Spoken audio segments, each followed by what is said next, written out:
मुंजू झालं देवाच्या मनात, तेव्हा कुठून त्याने पाठवली ही पहाट.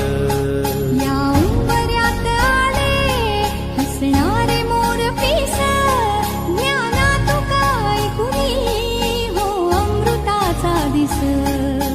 केशराचे दिवे इथे होते औक्षण, अन रांगोळी गुंफिते भविष्याची गुंफण.